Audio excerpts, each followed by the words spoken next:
Hi எல்லாருக்குமே வணக்கம். இந்த விட நம்ம இதை பற்றி பார்க்க போகிறோம் அப்படின்னா, நிறைய பேர் ஃபுல் ஸ்டாக் படிக்கணும் அப்படின்னு ரொம்பவே இன்ட்ரெஸ்டடாக இருக்கிறீங்க. ஆனால் எந்த ஃபுல் ஸ்டாக் படிக்கிறது அப்படிங்கிறதுல ரொம்பவே கன்ஃபியூஷனாக இருக்கிறீங்க. வெதர் நீங்கள் மெர்ன் ஸ்டாக் படிக்கிறதா, இல்லை மீன் ஸ்டாக் படிக்கிறதா, இல்லை ஸ்ப்ரிங் பூட் அண்ட் ரியாக்ட் படிக்கிறதா, இல்லை பைத்தான் அண்ட் ரியாக்ட் படிக்கிறதா, இந்த மாதிரி ரொம்ப கன்ஃபியூஷனில் இருக்கிறீங்க. நான் இந்த வீடியோவில் அதுக்கு உங்களுக்கு கிளியர் கம்பேரிசன் கொடுக்குவேன். எது எந்தெந்த கம்பெனிஸில் யூஸ் பண்ணிட்டு இருக்கிறாங்க, எது ஸ்டார்ட் அப் யூஸ் பண்ணிட்டு இருக்கிறாங்க, எது என்டர்பிரைஸ் லெவல் அப்ளிகேஷன்ஸில் யூஸ் பண்ணிட்டு இருக்கிறாங்க, அதுக்கப்புறம் கரண்ட் ஜாப் மார்க்கெட் எது டிமாண்ட் பண்ணிட்டு இருக்குது, எந்த டெக்னாலஜி நீங்கள் படிச்சீங்கன்னா ரொம்ப ஜாப் ஓப்பனிங்ஸ் இருக்குது, இது எல்லாம் கிளியராக எக்ஸ்பிளைன் பண்ணுறேன். அதுக்கப்புறம் கடைசியில் என்னோட ஒப்பீனியன் நான் உங்ககிட்ட கிளியராக ஷேர் பண்ண போகிறேன். எந்த ஃபுல் ஸ்டாக் படிச்சிங்கன்னா உங்களுக்கு ரொம்பவே நல்லா இருக்குது அப்படிங்கிறதுவே கிளியராக ஷேர் பண்ணுறேன். Let's continue the video. First thing என்ன அப்படின்னா, மெர்ன் ஸ்டாக் பற்றி பார்த்துட்டு போகலாம். மெர்ன் ஸ்டாக் அப்படின்னு பார்த்தீங்கன்னா MongoDB இருக்குது, Express.js, அதுக்கப்புறம் ரியாக்ட் இருக்குது, அப்புறம் Node.js இருக்குது இல்லையா. இதில் மெயினாக ரியாக்ட் தான் ஃப்ரண்ட் எண்டில் நம்ம யூஸ் பண்ண போகிறோம். இந்த மெத்தடெல்லாம் back end technology. MongoDB data பேஸாக யூஸ் பண்ணுவோம் இல்லையா. இதில் என்ன அப்படின்னா, ரியாக்ட் ஃபிக்ஸ்டு, ரியாக்ட் தான் நீங்கள் யூஸ் பண்ணணும் அப்படிங்கிறது என்னோட ஸ்ட்ராங் சஜஷன். எதுக்கு அப்படின்னா, நான் ஒரு சார்ட்டிங் கொடுக்குற பாருங்க. நீங்கள் இயர்லி ப்ரோக்ரஸ் பார்த்தீங்கன்னா நிறைய யூஸ் பண்ணிட்டு இருக்கிறது எது அப்படின்னா ரியாக்ட் தான் யூஸ் பண்ணிட்டு இருக்கிறாங்க. கரண்ட் ஜாப் மார்க்கெட் கூட எப்படி இருக்குது அப்படின்னா, ஆங்குலரோட ரியாக்ட் தான் ரொம்பவே யூஸ் பண்ணிட்டு இருக்கிறாங்க. Vue.js எல்லாம் ரொம்ப யூஸ் பண்ணிட்டு இல்லை அப்படிங்கிறத ஞாபகம் வச்சுக்கோங்க. ஸோ ஆங்குலர் அப்புறம் வியூவை விட்டு போட்டு React.js ஃப்ரண்ட் எண்டாக சூஸ் பண்ணிவிட்டு அதை பற்றி லேர்ன் பண்ணுறது உங்களுக்கு பெட்டர் சாய்ஸாக இருக்குது. இது ஃபர்ஸ்ட் திங். மெர்ன் ஸ்டாக் அப்படின்னு பார்த்தோம்னா Node.js, Express.js இது எல்லாம் யூஸ் பண்ணி பேக் எண்ட் எழுதுறது எங்கே ஜாஸ்தி யூஸ் பண்ணுறாங்க அப்படின்னா, ஸ்டார்ட் அப் கம்பெனிஸில் ரொம்பவே யூஸ் பண்ணிட்டு இருக்கிறாங்க. அதுக்கப்புறம் சின்ன சின்ன அப்ளிகேஷன்ஸில் ரொம்பவே யூஸ் பண்ணிட்டு இருக்கிறாங்க. நிறைய பக்கம் நான் கூட படிச்சிருக்கிறேன். நாசாலே மெர்ன் ஸ்டாக் யூஸ் பண்ணி தான் ஃப்ரண்ட் எண்ட் பில்ட் பண்ணியிருக்காங்க, பேக் எண்ட் பில்ட் பண்ணியிருக்காங்க அப்படிங்கிறது படித்தேன். ஆனால் ரியலாகவே பெரிய பெரிய கம்பெனிஸ், ப்ராடக்ட் பேஸ்ட் கம்பெனிஸ், அப்புறம் ஆல்ரெடி பெரிய கம்பெனிஸ் பெரிய அப்ளிகேஷன்ஸ் எல்லாம் பில்ட் பண்ணி வச்சிருப்பாங்க இல்லையா, அதெல்லாம் வேறு டெக்னாலஜி யூஸ் பண்ணி பில்ட் பண்ணியிருக்காங்க. அது என்ன டெக்னாலஜிங்க நான் ஃபியூச்சரில் சொல்லிட்டு போகிறேன். ஆனால் மெர்ன் ஸ்டாக் ரீசெண்ட் டெக்னாலஜி, ஸ்டார்ட் அப்ஸில் மட்டும்தான் யூஸ் பண்ணிட்டு இருக்கிறாங்க. ஜாப் ஓப்பனிங்ஸ் கூட ரொம்பவே கம்மின்னு தான் நான் சொல்லுவேன்.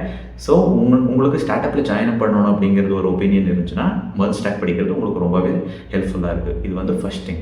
செகண்ட் திங் அப்படின்னா மீன் ஸ்டாக் அப்படின்னு சொல்லுவோம். மீன் ஸ்டாக் அப்படிங்கிறதுக்கு நான் ரொம்பவே டைம் எடுத்துக்க மாட்டேன்.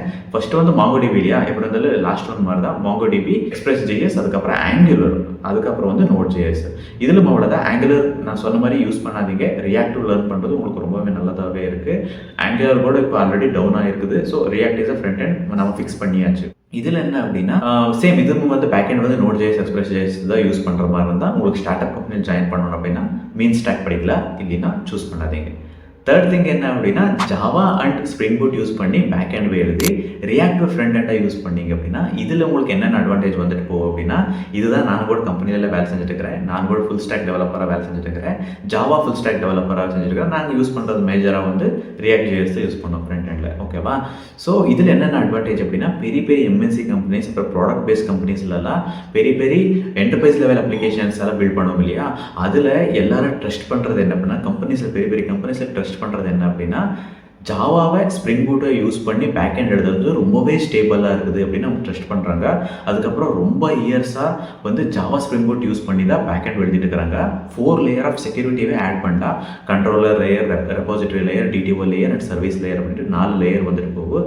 ஸோ ரொம்பவே செக்யூரிட்டி ப்ரொவைட் பண்ணி ஒரு பேக் எண்ட் எழுதுறதுனால இது ரொம்பவே பெரிய பெரிய கம்பெனிஸில் என்டர்பிரைஸ் லெவல் அப்ளிகேஷன்ஸ் பில்ட் பண்ணுறதுக்கு யூஸ் பண்ணிட்டு இருக்கிறாங்க. அதுக்கப்புறம் ஜாப் ரோல்ஸ் அப்படின்னு பார்த்தீங்கன்னா கூட ரொம்பவே ஜாப் ரோல்ஸ் இருக்குது கம்பேரிட்டிவ்லி அதர்ஸ். ஸோ அது கம்பேர் பண்ணிட்டீங்கன்னா இதுக்கு ரொம்பவே ஜாப் ரோல்ஸ் இருக்குது. அப்புறம் எல்லா கம்பெனிஸ்லும் ஜாவா டெவலப்மெண்ட் டீம் அப்படிங்கிறது இருந்தே இருக்குது. மேஜர்லி எல்லா பெரிய பெரிய கம்பெனிஸில் ஜாவா டெவலப்மெண்ட் டீம் இருந்தே இருக்குது. அதனால நான் உங்களுக்கு சொல்கிறது என்ன அப்படின்னா, பெரிய கம்பெனிஸில், ப்ராடக்ட் பேஸ்ட் கம்பெனிஸில், இல்லை பெரிய பெரிய அப்ளிகேஷன்ஸில், என்டர்பிரைஸ் லெவல் அப்ளிகேஷன்ஸில் நீங்கள் ஒர்க் பண்ணணும் அப்படின்னு நினச்சிங்கன்னா ரியாக்டிவ் ஃப்ரண்ட் எண்டை யூஸ் பண்ணுங்கள். ஸ்ப்ரிங் பூட் பேக் எண்டை யூஸ் பண்ணி நீங்கள் பேக் எண்ட் லேர்ன் பண்ணிங்கன்னா இது ரொம்பவே உங்களுக்கு வேல்யூ ஆட் பண்ணிட்டு போகும். ஃபோர்த் திங் என்ன அப்படின்னு பார்த்தீங்கன்னா, ரியாக்டிவ் ஃப்ரண்ட் எண்டாக வச்சுட்டு பேக் எண்டில் ஃப்ளாஸ்க் APIs நீங்கள் பில்ட் பண்ணலாம். ஃப்ளாஸ்க் அப்படிங்கிற டெக்னாலஜி பைத்தானோட ஒரு டெக்னாலஜி. அது யூஸ் பண்ணி நீங்கள் பேக் எண்ட் எழுதணும் அப்படின்னு நினச்சிங்கன்னா, ஃபர்ஸ்ட் திங் என்ன அப்படின்னா, இதுக்கு கூட ரொம்பவே டிமாண்ட் இருக்குது மார்க்கெட்டில், இல்லைன்னு சொல்ல மாட்டேன். மைக்ரோ சர்வீசஸ் அப்படின்னு சொல்லுவோம். Multiple back end applications communicate பண்ண வைக்கிற டெக்னாலஜியை மைக்ரோ சர்வீசஸ் அப்படின்னு சொல்லுவோம். ஸோ அந்த டெக்னாலஜியை நீங்கள் லேர்ன் பண்ணி இது ரொம்பவே ஸ்கேலபிள் அப்ளிகேஷன் சொல்லலாம். இந்த மாதிரி டைமில் நீங்கள் AI கூட பைத்தான் யூஸ் பண்ணி லேர்ன் பண்ணிட்டு இருக்கிறீங்க. அப்புறம் உங்களோட மெயின் லாங்குவேஜ் என்ன அப்படின்னா பைத்தான் அப்படின்னு நீங்கள் ஃபீல் பண்ணீங்க அப்படின்னா நீங்கள் ஃப்ளாஸ்கை யூஸ் பண்ணி நீங்கள் பேக்எண்ட் அப்ளிகேஷன் எழுதிட்டு போகலாம். அப்புறம் ரொம்பவே மைக்ரோ சர்வீசஸ்க்கு ஃப்ளாஸ்கை யூஸ் பண்ணுறாங்க அப்படிங்கிறத ஞாபகம் வச்சுக்கோங்க. அப்புறம் ரியாக்ட் இஸ் ஒரு ஃப்ரண்ட் எண்ட் இல்லையா? இது பற்றி ஜாப் ரோல்ஸில் எப்படி இருக்குது அப்படின்னு நீங்கள் பார்த்தீங்கன்னா ஜாப் ஓப்பனிங்ஸு கம்பேரிட்டிவ்லி கொஞ்சம் லெஸ் அப்படி தான் சொல்லுவேன். ஏன்னா ஜாவாக்கு தான் ரொம்பவே டிமாண்ட் இருக்குது ஜாப் மார்க்கெட்டுன்னு பார்த்தோம்னா. இது பைத்தான் அப்படின்னு பார்த்தீங்கன்னா நீங்கள் மஷின் லேர்னிங் அப்புறம் ஆர்டிஃபிஷியல் இன்டெலிஜென்ஸ் அப்படின்னு போகிறீங்க. அப்புறம் பைத்தான் தான் உங்களோட மெயின் லாங்குவேஜ் அப்படின்னு நீங்கள் திங்க் பண்ணீங்க அப்படின்னா ஃப்ளாஸ்க் ஏபிஎஸ் பில்ட் பண்ணுறது நீங்கள் ஸ்டார்ட் பண்ணுங்க. பேக்எண்ட் டெக்னாலஜியை ஃப்ளாஸ்க் யூஸ் பண்ணி பில்ட் பண்ணிட்டு போகலாம். அப்புறம் ரியாக்டரை நீங்கள் ஃப்ரண்ட் எண்டாக வச்சுக்கலாம். ஓகேவா? திஸ் இஸ் ஃபோர் டெக்னாலஜி உங்கள்கிட்ட கம்பேரிசன் பண்ணி சொல்லியிருக்கிறேன். இப்போவே உங்களுக்கு ஒரு ஐடியா கிடைச்சிருக்கு எந்த டெக்னாலஜி யூஸ் பண்ணால் உங்களுக்கு எந்த கம்பெனிஸில் நீங்கள் லேண்ட் ஆகலாம் அப்படிங்கிறது உங்களுக்கு தெரிஞ்சிருக்கு. ஸோ என்னோட ஒப்பீனியன் என்ன அப்படின்னா நீங்கள் ஒரு ஸ்டார்ட் அப்பில் ஜாயின் பண்ணுறீங்க அப்படின்னா மெர்ஜ் ஸ்டாக்வே படிச்சுட்டு போங்க. நான் மீன்வே கம்ப்ளீட்டாக டிலீட் பண்ணிடுறேன் ஆங்குலர் இருக்கிறதுனால.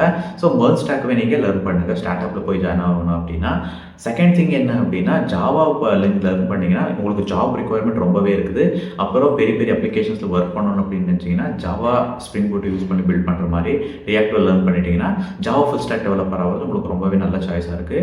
நீங்கள் ஆர்டிஃபிஷியல் இன்டெலிஜென்ஸ் மஷின் லேர்னிங் படிச்சுட்டு இருக்கிறீங்க, அப்புறம் பைத்தான் தான் உங்களோட மெயின் லாங்குவேஜ் அப்படின்னு நீங்கள் ஃபீல் பண்ணீங்க அப்படின்னா நீங்கள் அதில் ஜெதிலேயே ஃப்ளாஸ்க் ஏபிஎஸை பில்ட் பண்ணுறதை நீங்கள் ஸ்டார்ட் பண்ணிக்கலாம். ஸோ இது மூணு தான் என்னோட ஒப்பீனியனாக இருக்குது. நான் உங்களுக்கு சொல்கிறது எப்படின்னா உங்களுக்கு ஜாப் ரிக்குவயர்மெண்ட் ரொம்பவே இருக்குதுன்னா ஜாவா ஃபுல் ஸ்டாக்கை சூஸ் பண்ணுங்கள். ஒரு ஜாப்குள்ளே போகிறதுக்கு உங்களுக்கு ரொம்பவே ஹெல்ப்ஃபுல்லாக இருக்குது. உங்கள்கிட்ட ரொம்பவே டைம் இருக்குது அப்படின்னா நீங்கள் என்ன பண்ணலாம் அப்படின்னா பைத்தானை கற்று வச்சுட்டு ஃப்ளாஸ்கில் எப்படி பில்ட் பண்ணலாம் அப்படிங்கிறத கற்று வச்சுக்கோங்க. செகண்ட் திங் ஜாவாலையும் ஸ்ப்ரிங் பூட் அப்ளிகேஷன் எப்படி பில்ட் பண்ணுறது அப்படிங்கிறது லேர்ன் பண்ணி வச்சுக்கோங்க. ஜாவா ஃபுல் ஸ்டாக் டெவலப்பர் ஆகிறதுல ஒரு பிரச்சனை என்ன அப்படின்னா அது கொஞ்சம் வாஸ்ட் சிலபஸ், கொஞ்சம் லேர்ன் பண்ணுறதுக்கு உங்களுக்கு கொஞ்சம் டைம் தேவைப்படுது. ஸோ உங்கள்கிட்ட டைம் இருக்குது அப்படின்னா ஜாவா ஃபுல் ஸ்டாக் டெவலப்பருக்கு நீங்கள் போகிறது ரொம்பவே நல்ல சாய்ஸாக இருக்குது. ஓகேவா? This is my opinion. Thank you so much for வாட்சிங். உங்களுக்கு ஒரு கிளாரிட்டி கிடைச்சிருக்குன்னு நினைக்கிறேன் இந்த வீடியோவில். உங்களுக்கு என்னாச்சும் டவுட் இருந்துச்சுன்னா கம்ப்ளீட்டாக உங்கள் கமெண்ட் செக்ஷனில் சொல்லிட்டு போங்க. என்னால் முடிஞ்சளவு ஆன்சர் பண்ணுறேன். என்னால் முடிஞ்ச சப்போர்ட்டாக நான் பண்ணுறேன். கண்டென்ட்டாக க்ரியேட் பண்ணி போடுறேன். தேங்க்யூ ஸோ மச் ஃபார் வாட்சிங். See you next video. Karthik.